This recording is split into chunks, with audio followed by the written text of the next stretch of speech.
Hace 2 semanas concluimos la segunda carta a Pedro. Entonces el día de hoy regresamos a Deuteronomio. Regresamos a Deuteronomio y el último capítulo que estudiamos fue el capítulo número 11. ¿Ok? Entonces eso fue hace prácticamente 3 meses. Entonces creo que vamos a recordar un poquito de lo que vimos en meses pasados. Muy rápido, muy rápido. Recordemos que Moisés está con el pueblo de Israel. Ellos están en la llanura de Moab. El Señor le ha indicado a Moisés, le ha dicho que al pueblo de Israel que van a tomar la tierra prometida. ¿Ok? Pero en estos capítulos, a lo largo de estos capítulos, primeros 11 capítulos que hemos visto, Moisés le ha hablado claro y directo al pueblo de Israel. Le ha dicho que la primera generación que iba a entrar a la tierra prometida fracasó. 40 años de peregrinación en el desierto por la desobediencia de esa primera generación. Pero también les recuerda que durante todo ese tiempo el Señor los sostuvo, el Señor los guardó, los sustentó. Y no solamente eso, sino que ahorita en el relato que está hablando Moisés, se encuentran ellos en el este del río Jordán. ¿Por qué se encuentran ahí? Bueno, recordemos que el Señor le dio la victoria sobre los reyes amorreos. Posteriormente, en el capítulo 4, Moisés habló y exhortó al pueblo de Israel a la obediencia. ¿Para qué? Para que ellos vivieran y prosperaran en la tierra prometida. En el capítulo número 5, Moisés recuerda los 10 mandamientos y exhorta no solamente a que los recuerden, sino a que los vivan. En el capítulo número 6 encontramos el primer gran mandamiento: amarás al Señor tu Dios con todo tu corazón, con toda tu alma y con toda tu fuerza. Inmediatamente viene el llamado y la responsabilidad hacia los padres para transmitir la palabra de Dios a la familia, a los hijos. Y por último, en los últimos capítulos que revisamos, hablamos de más bien Moisés advierte al pueblo de Israel contra la idolatría y el peligro de sentirse autosuficientes. Es peligroso, ¿por qué? Porque ellos pueden alejarse del Señor. Entonces, eso es lo que, a muy grandes rasgos, lo que, para ponernos en contexto, lo que hemos visto. El Señor ha hecho una promesa: va a entregar la tierra prometida, la tierra de Canaán, a los israelitas. Ahora, ¿por qué lo va a hacer? Porque Israel es una nación poderosa, una nación que impone. Se le va a entregar porque es un pueblo obediente, un pueblo justo, un pueblo recto. Entonces, ¿por qué se le va a entregar? Porque lo prometió. ¿A quién? A los patriarcas, a ellos. El Señor va a cumplir su palabra. Pero en esto podemos ver algo, una chispa, un destello de lo que hace Dios. ¿Por qué? Él va a cumplir su promesa. Va a dar la tierra al pueblo de Israel, pero ¿por qué se la va a dar? Porque los cananeos han llegado al colmo de la iniquidad. Justicia. El Señor tiene y controla todo y lo lleva para cumplir su propósito. Entonces, ese es el contexto. Israel está a las puertas de la tierra prometida, después de haber sido liberado de la esclavitud de Egipto. Los israelitas, como hemos dicho, vagaron por el desierto, fueron incrédulos. Eso fue lo que los llevó a este periodo de peregrinación. Pero no solamente fueron incrédulos, sino que durante todo este tiempo fueron rebeldes. Durante todo este tiempo murmuraban contra Dios. Incluso, ¿qué llegaron a hacer? Un culto a un becerro. Entonces, después de todo esto, ellos están a punto de entrar a la tierra prometida, pero no es por algo bueno que ellos tengan, que hayan hecho, que algo que ellos merezcan. ¿No nos recuerda a alguien? Cada uno de nosotros nos podemos ver reflejados en todo esto. La vida del pueblo de Israel nos la dejó el Señor porque muchas veces nos vamos a reflejar en su actuar, en su vivir. Y este no es la excepción, lo que vamos a ver el día de hoy. Entonces, hasta este momento, el Señor le ha pedido al pueblo de Israel 4 cosas. Que vivan en el temor de Dios. Segundo, que anden en sus caminos. Tercero, que lo amen. Cuarto, que le sirvan. Que vivan en el temor de Dios, que anden en sus caminos, que lo amen y que le sirvan. Es algo que creo que también estamos llamados a hacer todos nosotros. Entonces, después de repasar todo esto, los israelitas están a punto de entrar. Entonces, ¿qué es lo que podemos ver? Podemos ver la gracia y la misericordia de Dios para con el pueblo de Israel y también para con nosotros, porque no merecíamos la salvación, no teníamos nada que ofrecer, nada bueno. Ahora, algo que es muy importante: quien desee tener una relación con Dios debe ser obediente a su palabra. Ahora, eso que es muy importante. Nosotros, antes de conocer al Señor, andábamos por todos lados sin saber, ni tener rumbo, ni tener propósito. Pero al igual que el pueblo de Israel, una vez que el Señor se muestra en nuestra vida, Él nos empieza también a dirigir. Y esa gracia y esa misericordia de la que hablamos, que fue receptor de Israel y que somos receptores nosotros, tiene un propósito. El propósito es que nosotros podamos tener comunión con Él. Ese es el propósito. Que como el día de hoy nosotros podamos estar aquí, y espero que sea así, y que nos alegremos y que nos gocemos en adorarlo, en alabarlo.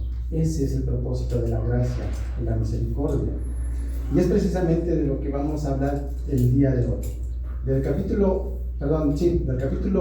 12 vamos a abarcarlo prácticamente casi todo, solo quedarán algunos versículos, pero vamos a ver a través de este capítulo cómo es que el Señor nos pide ser adorado.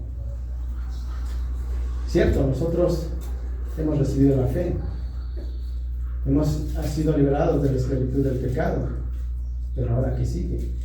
Una vida de constante obediencia y de constante adoración y de constante alabanza para con el Señor. Entonces, pero nosotros no debemos adorar como a nosotros se nos ocurra. Nosotros debemos adorarlo como Él quiere que lo adoremos, por lo que Él es. Y eso es lo que vamos a ver el día de hoy. Entonces, acompáñenme por favor ahí en sus Biblias. Vamos a Deuteronomio número 12. Deuteronomio 12, vamos a leer el versículo número 1. Dice la palabra del Señor: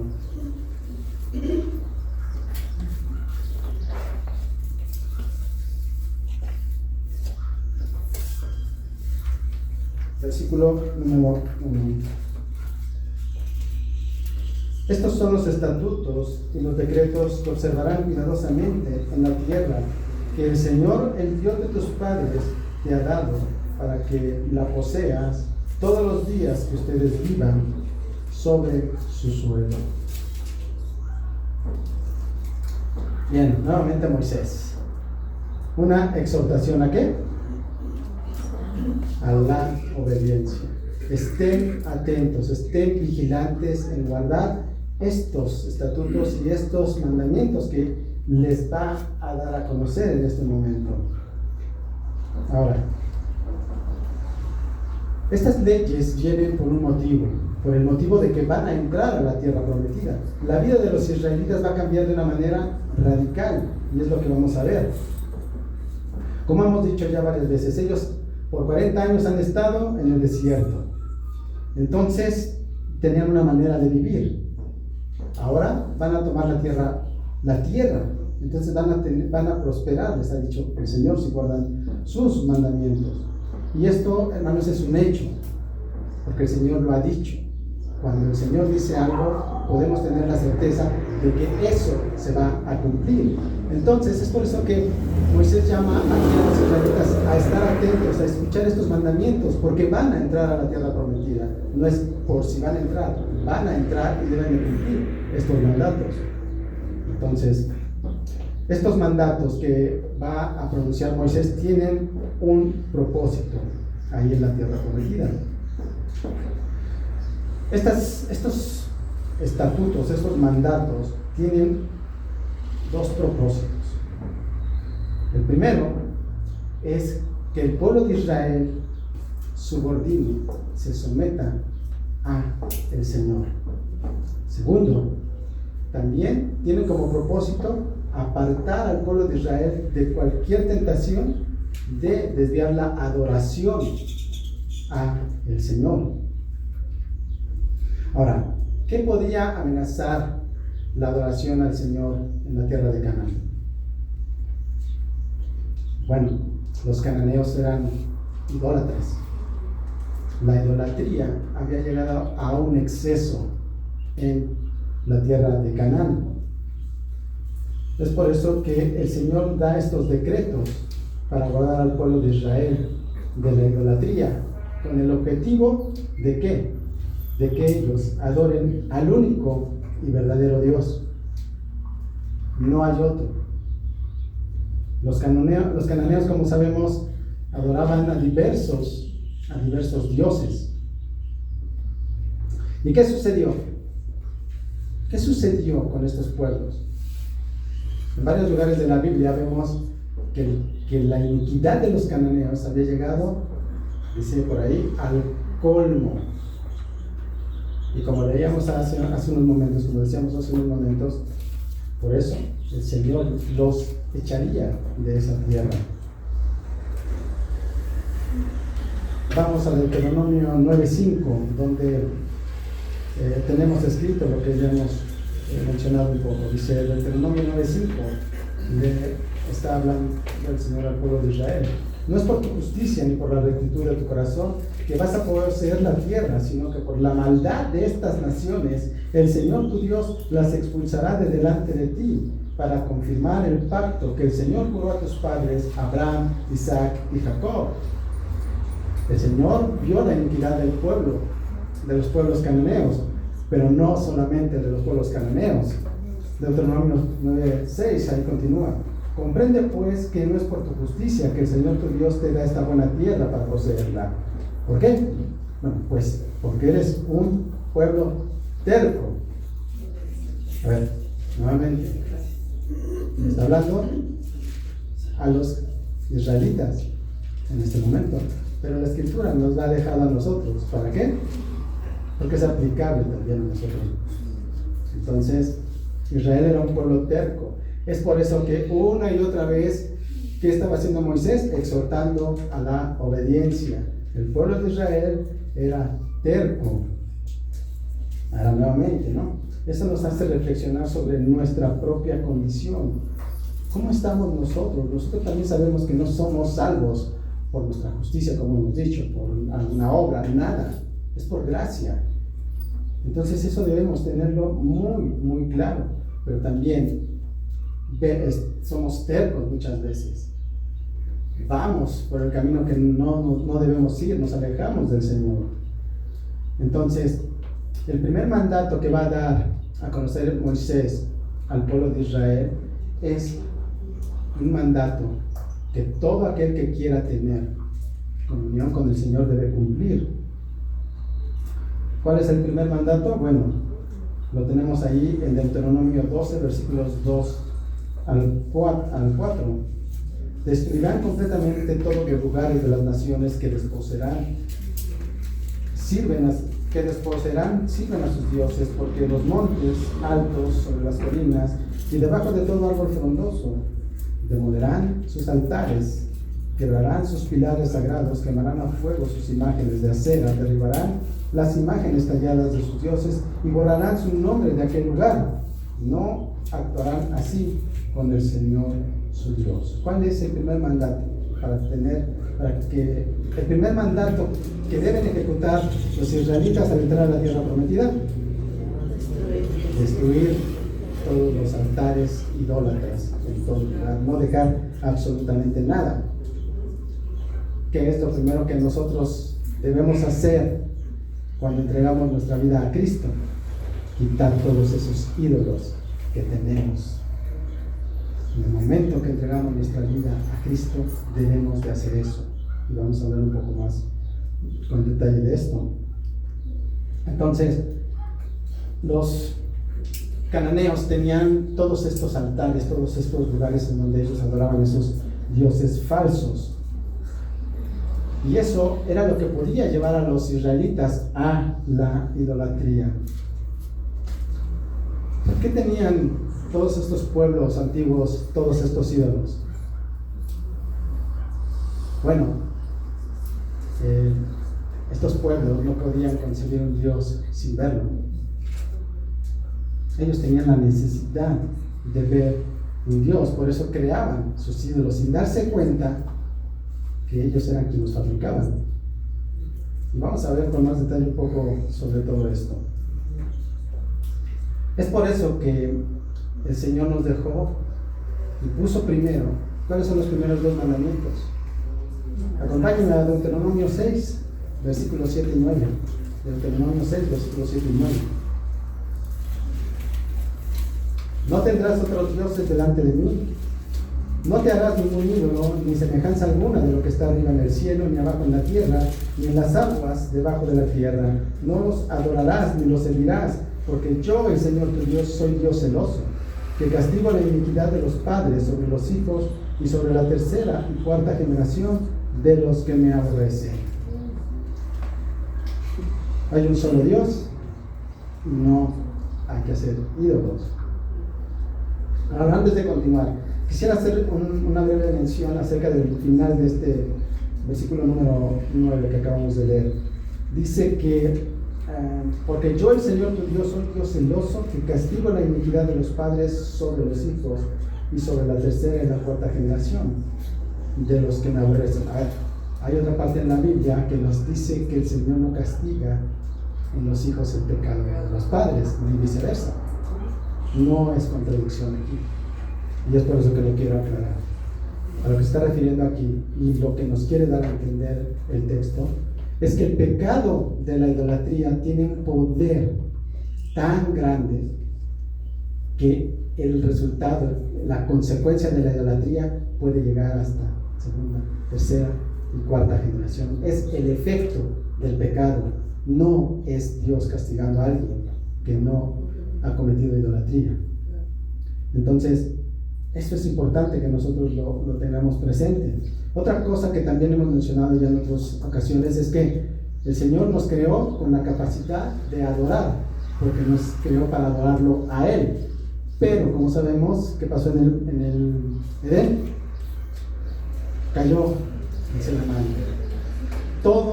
Todas nuestras capacidades fueron corrompidas. La imagen que el Señor ha puesto en nosotros ha sido corrompida por causa del pecado. Y la capacidad de adorar también fue dañada. Es por eso que el Señor dejó estos mandamientos, porque sabía que el ser humano buscaría a Dios y buscaría adorarle, pero sabía que lo haría de la manera equivocada. Entonces, Y una muestra de este daño tan grande que hace el pecado de la idolatría, lo podemos ver nuevamente. Vamos a mencionar Éxodo 32. ¿Qué pasó en Éxodo 32? Bueno, Israel adoró el becerro de oro.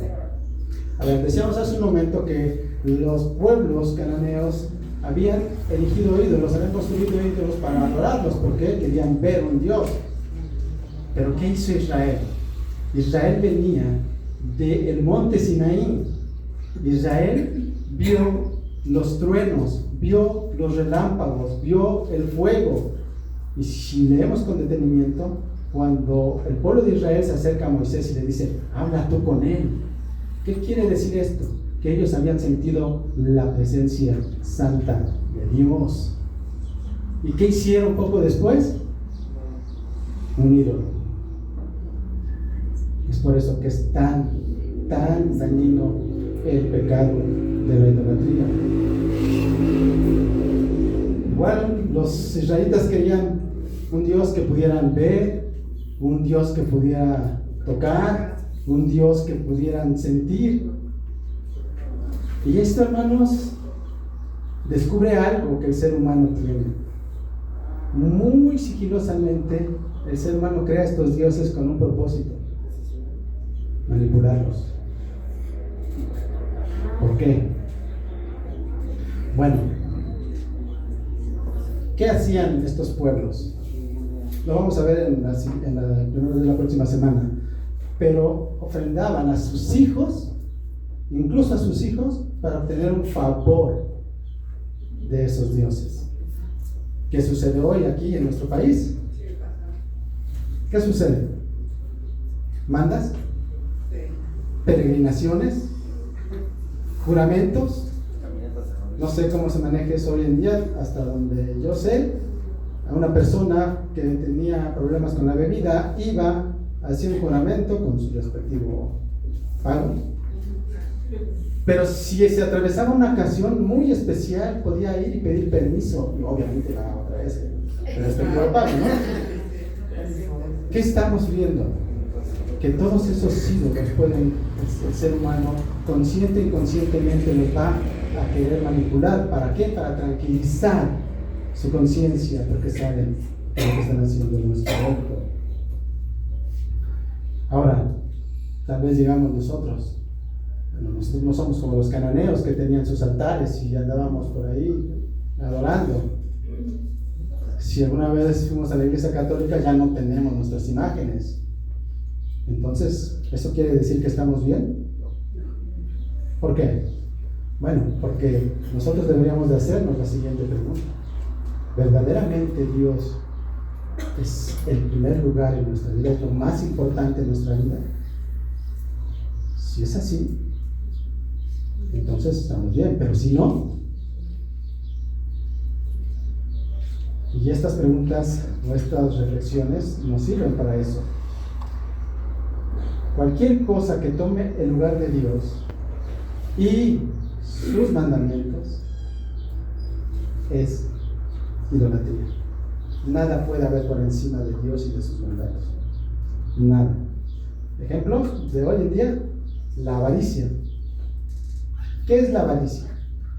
Bueno, la avaricia no solamente tiene un ídolo en todo lo que posee. Esto es tremendo. ¿Por qué? Porque tiene un ídolo en aquello que aún no tiene. Está pensando en eso que no tiene. ¿Qué nos dice el apóstol Pablo? En Colosenses 3:5: por tanto, consideren los miembros de su cuerpo terrenal como muertos a la fornicación, la impureza, las pasiones, los malos deseos y la avaricia, que es idolatría. ¿Avariciamos algo? ¿Codiciamos algo? Ahora, otra cosa que la sociedad nos ha vendido el día de hoy es que el ser exitoso es lo más importante. No importa cómo lo hagas, no importa si transgredes los mandamientos de Dios. El mundo te ve porque eres exitoso, no importa cómo llegaste. Entonces, estamos poniendo por encima de los mandamientos de Dios y de Dios mismo nuestro éxito personal, somos nuestros propios ídolos. Pero también hoy creo que más que nunca lo podemos ver. Yo no he ido a la ciudad, pero tal vez algunos de ustedes han podido ver todo lo que está sucediendo en la Ciudad de México. ¿Cómo están viviendo el mundial las personas? No hay clases por ahí. No hay clases, pero bueno, ese es un tema un poco más político, pero hablaremos en otro momento. Entonces, ustedes pueden ver a los aficionados llorar, cantar. En la semana me llamó mucho la atención y estaba viendo yo precisamente un video de un hermano que tiene muy buenos reportajes y hablaba sobre este tema, ¿no? De cómo el estadio es el templo. ¿En serio? ¿Cómo son los que nosotros, ustedes hagan la analogía? Nosotros nos reunimos y cantamos, ellos se reúnen y cantan al equipo. Y no se diga a aquellos futbolistas que ya sabemos quiénes son, como la gente los idolatra.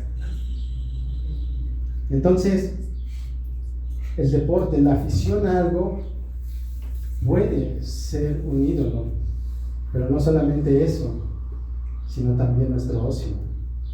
Cuando nuestro ocio está por encima de asistir a la iglesia, de asistir al culto, de estudiar, de reflexionar sobre la palabra, entonces estamos poniendo por encima ese ocio.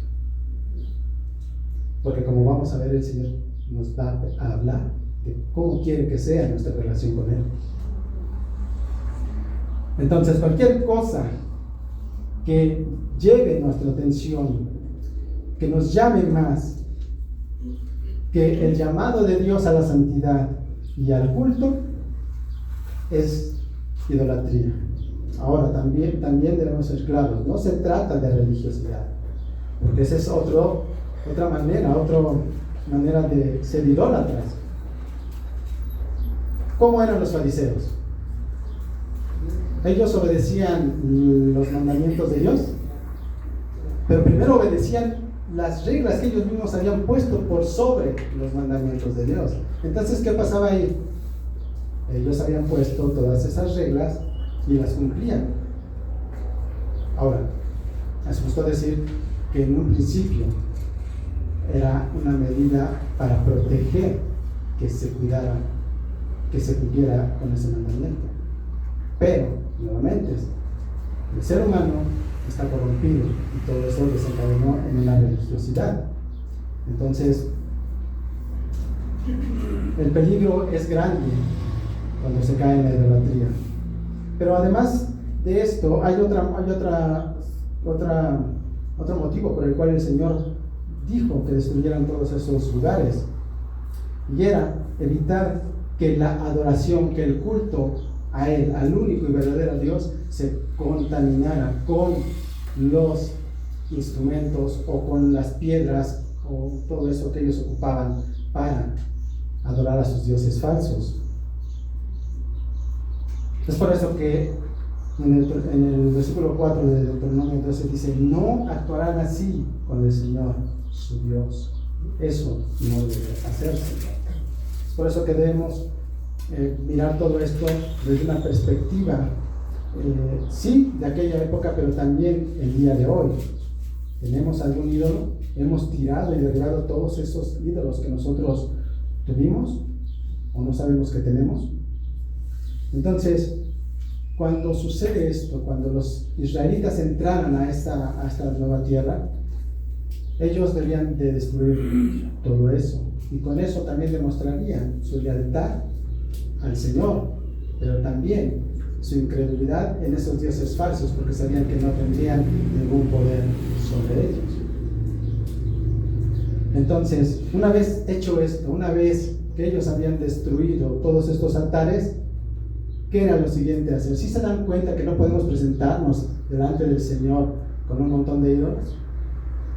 ¿Por qué? Porque Él es un Dios celoso. Entonces, a partir del versículo número 5, y hasta el 28, el texto nos va a decir dónde quiere que se le adore el Señor, cuándo quiere que se le adore el Señor y cómo hay que presentarse delante del Señor en la adoración.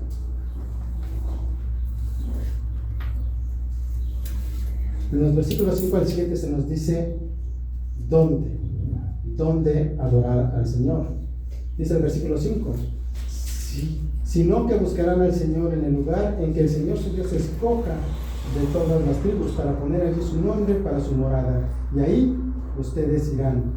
Ahí llevarán sus holocaustos, sus sacrificios, sus diezmos, la contribución de su mano, sus ofrendas votivas, sus ofrendas voluntarias y el primogénito de sus vacas y de sus ovejas. Allí también ustedes y sus familias comerán en presencia del Señor su Dios y se alegrarán en todas sus empresas en las cuales el Señor su Dios les ha bendecido. Entonces, ¿qué es lo que vemos aquí? Es claro, ¿no? Cuando ellos entren a la tierra prometida, el Señor les va a indicar el lugar en el que ha de ir el tabernáculo. Y ese lugar es en donde ellos adorarán y solamente ahí. Entonces, ¿qué nos deja ver este mandato del Señor? Bueno, primeramente, como ya hemos dicho, varios altares, varios lugares, varios dioses. Un solo lugar de adoración, un solo Dios. No hay más dioses, solamente el Señor. También nos deja ver la pureza de la adoración.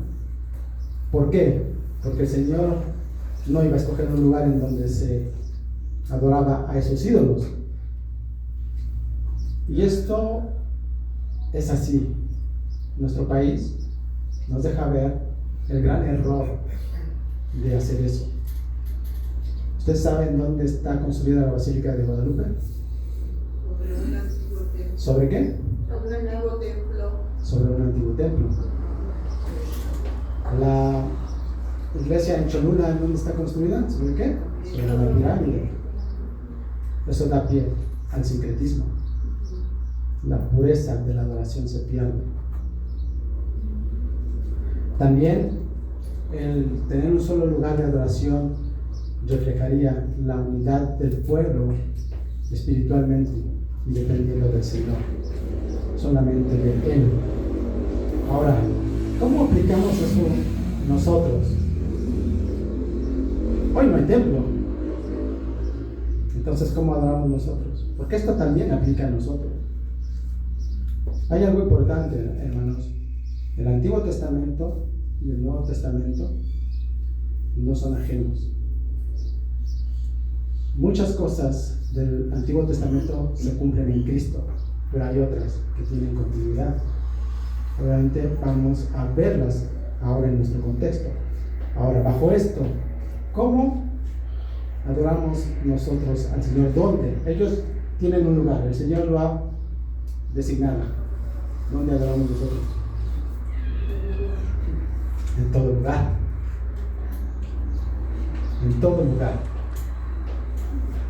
Nosotros podemos adorar en nuestra casa, de manera privada, pero también podemos adorar aquí, en la iglesia. Pero también yo puedo adorar en una iglesia, en cualquier otro lado, en una iglesia que predique fielmente la palabra de Dios. ¿Por qué? Porque estamos adorando al mismo Dios. Entonces, eso también, nosotros adoramos también al único y verdadero Dios. Y esto es muy importante. ¿Por qué? ¿Por qué dije esto de donde se predica fielmente la palabra?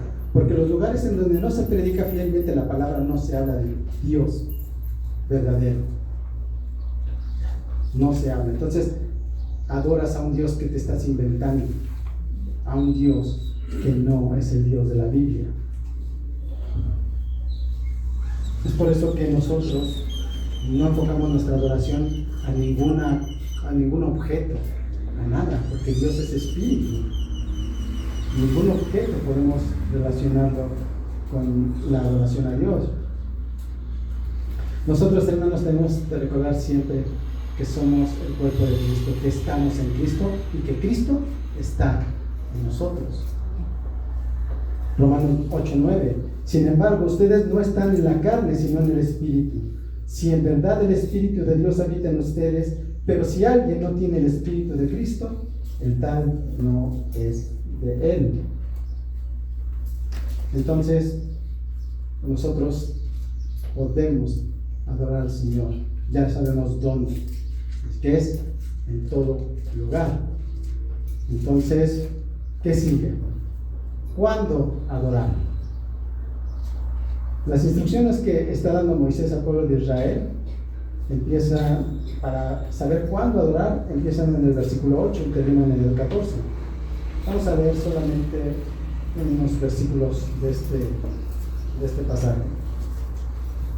El versículo 10 dice: cuando crucen el Jordán, ahí nos está diciendo, le está diciendo al pueblo de Israel cuándo van a adorar de la manera en que les está diciendo.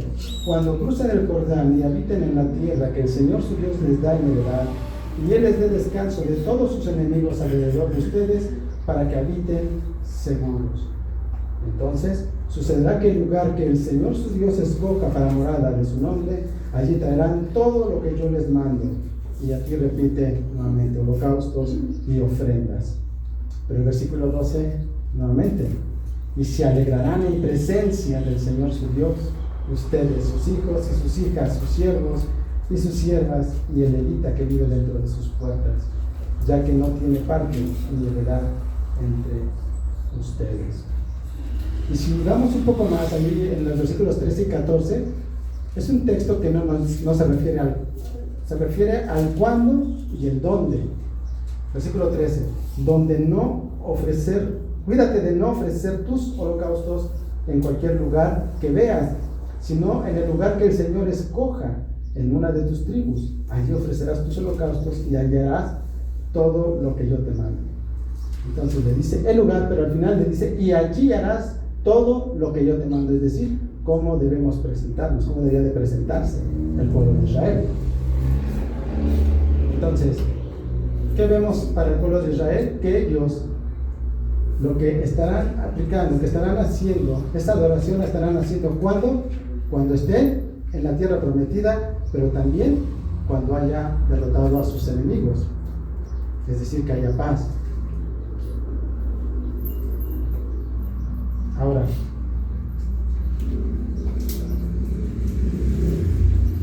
los israelitas, ahí en los versículos 8 y 9 se nos habla de que hacían lo que querían, ¿no? Los israelitas. ¿Por qué dice eso el Señor? Bueno, los israelitas, como hemos dicho ya varias veces, en su andar por el desierto tenían que ofrecer sacrificios, pero eran muy limitadas las cosas que ellos tenían. ¿Cómo lograban hacer todo eso? Bueno, pues ahora lo que les está diciendo el Señor es que, ok, van a entrar ahora a esta tierra donde van a tener paz, van a tener absolutamente todo lo que necesitan. La adoración y los sacrificios y las ofrendas, todo debe de ser tal cual lo he estipulado yo, dice el Señor. Entonces, es por eso que en el versículo 9 se menciona esto, que los israelitas estaban haciendo lo que ellos creían que estaba bien. No, ahora tiene que hacerse como el Señor lo pide. Y eso mismo aplica a nosotros el día de hoy. Pero antes de pasar a ese punto, es importante que entendamos lo siguiente.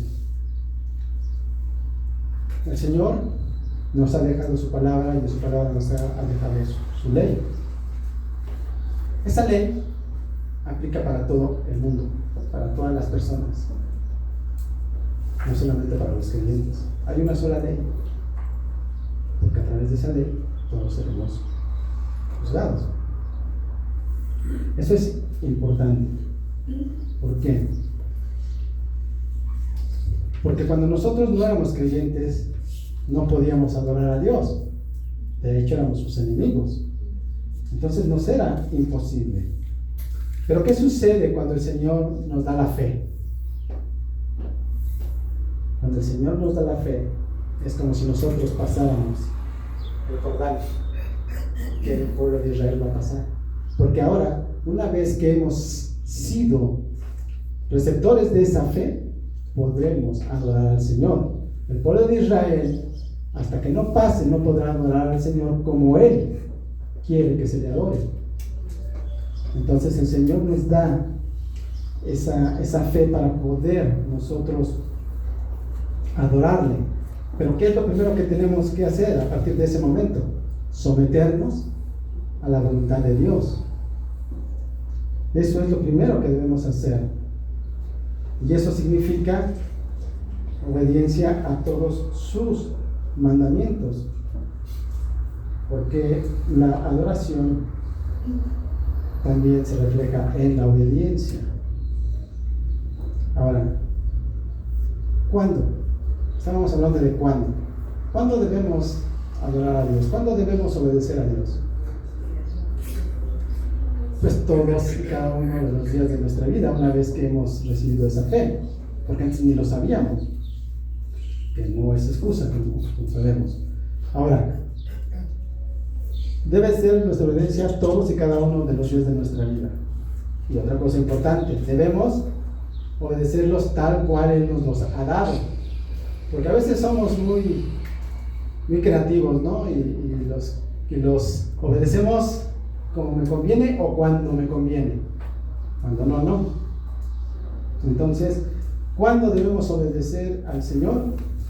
En todo momento y fielmente cada uno de sus mandamientos. Entonces, ¿cuándo debemos, el pueblo de Israel, cuándo debía adorar de esta manera al Señor? Cuando cruzara el Jordán. Nosotros cada día de nuestra vida debemos adorar al Señor. Ahora, al final del versículo 14 de Deuteronomio 12, decíamos, ¿no? Que dice, allí harás todo lo que yo te mando. Ahora viene el cómo presentarse delante del Señor en adoración. Y eso abarca prácticamente todo el resto del capítulo, hasta el versículo 28. En este pasaje del 15 al 28 se repiten 3 veces prácticamente lo mismo. Y lo vemos en Deuteronomio 6 al 7, Deuteronomio 11 al 12 y Deuteronomio 17 al 19. ¿Cómo se tenían que presentar los israelitas? Vamos a leer solamente el versículo número 7. 6 y 7. Allí llevarán sus holocaustos, sus sacrificios, sus diezmos, la contribución de su mano, las ofrendas votivas, sus ofrendas voluntarias y el primogénito de sus vacas y de sus ovejas. Allí también ustedes y sus familias comerán en presencia del Señor su Dios y se alegrarán en todas sus empresas en las cuales el Señor su Dios les ha bendecido. Y prácticamente en los siguientes pasajes es casi lo mismo o nos lleva a lo mismo. ¿Cómo debían de presentarse los israelitas para adorar en el santuario? Debían presentarse en el santuario llevando todas y cada una de sus ofrendas. ¿Eso es aplicable para nosotros hoy? Sí. Es lo que les decía hace un rato.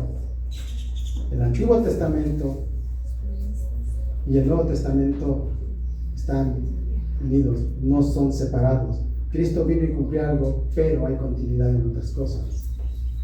Ahora, no vamos a llevar exactamente lo que dice el texto, pero si se dieron cuenta, o si cuando lean este pasaje, que espero que lo lean porque es muy, muy largo, en todas las ocasiones dice algo muy importante. Nos da a entender que todo esto viene del Señor. Tu ofrenda viene de la bendición del Señor. Y otra cosa muy importante, en 3 de estos pasajes se habla acerca de algo fundamental en una adoración genuina: alegrarse en presencia de Él. Eso es lo que hace una adoración genuina.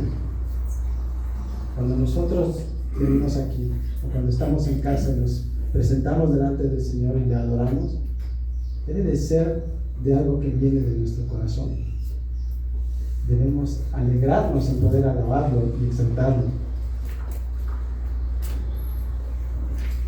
Si venimos nosotros por mero formalismo a la iglesia, si vengo porque me obligan, o tal vez vengo porque hace mucho no he venido, o pues vamos a la iglesia porque no hay nada que hacer. ¿Cómo está nuestro corazón? Hermanos, lo mencionaba el domingo pasado, y es algo que muchas veces por lo cotidiano de cada domingo podemos perder de vista. Este día es un día que el Señor nos ha regalado. Vamos a hablar más adelante acerca de varias cosas, pero es un día especial para el Señor y es un regalo. Si verdaderamente nosotros amamos al Señor, anhelaríamos tener todos los días, todo este tiempo que tenemos para Él. Los domingos deberían de ser el día más esperado por nosotros, y no por el descanso, por el culto, porque como iglesia todos juntos adoremos al Señor. Bien, estamos terminando, hermanos. Solamente lo siguiente, que es muy importante. Hay otros dos pasajes. De los versículos 15 al 16 y del 20 al 25 se habla acerca del comer carne. En aquel entonces, para poder comer carne, los israelitas tenían que llevar las ovejas o las vacas al santuario. Pero, ¿qué nos dice? Vamos a leer el versículo 20. Cuando el Señor tu Dios haya extendido tus fronteras como te ha prometido, y tú digas, comeré carne porque deseas comer carne, entonces podrás comer carne, toda la que desees, si el lugar que el Señor tu Dios escoge para poner su nombre está muy lejos de ti. Entonces podrás matar tus vacas y tus ovejas que el Señor te ha dado, como te he ordenado, y podrás comer dentro de tus puertas todo lo que desees. Pero entonces, ¿qué estaba sucediendo aquí? Esa comida familiar de la que ya hemos leído se iba a hacer dentro de las puertas de la casa, porque el lugar del tabernáculo estaba muy lejos. Entonces, esto lo podrían hacer, había una excepción, una excepción. Pero aquí lo importante es lo que en estos dos pasajes nos dice acerca de la sangre. Versículo 23. Solo cuídate de no comer la sangre, porque la sangre es la vida, y no comerás la vida con la carne. No la comerás, la derramarás sobre la tierra como el agua. No la comerás para que te vaya bien a ti y a tus hijos después de ti, porque estarás haciendo, ¿qué? Lo que es justo delante de los ojos del Señor. Entonces la carne que no se ofrecía en sacrificio, podían los animales podían matarse los animales dentro de la casa y comerse ahí. Pero en cuanto a la sangre, como vemos, la sangre simbolizaba la vida. Entonces cuando los israelitas, con esta abstención de comer sangre, lo que estaban haciendo es obedecer, pero también veían aquí que tenían un respeto por la vida misma, pero también al mismo tiempo por quien había creado la vida. Entonces, vamos a lo que nos dice Levítico 17:11. Levítico 17:11 nos dice: porque la vida de la carne está en la sangre, y yo se la he dado a ustedes sobre el altar para hacer expiación por sus almas, porque es la sangre, por razón de la vida, la que hace expiación. La sangre representaba la vida, y la sangre era el precio que se pagaba por el pecado. Y esto, hermanos, es muy importante, muy, muy importante. Como hemos dicho, el Antiguo Testamento y el Nuevo Testamento están unidos. El altar, los sacrificios y la sangre, todo eso apuntaba a Cristo. Todo eso apuntaba al perdón de nuestros pecados. Primera de Pedro, capítulo 1, versículos 18 y 19. Ustedes saben que no fueron redimidos de su vana manera de vivir, heredada de sus padres con cosas perecederas como oro o plata, sino con sangre preciosa como la de un cordero sin tacha y sin mancha, la sangre de Cristo. Hoy nosotros hemos sido redimidos, no como los israelitas, no. Hoy nosotros hemos sido redimidos por la sangre de Cristo. Y es por eso que nosotros podemos presentarnos delante de Él, como decíamos al inicio del servicio. Primera de Juan 1:7.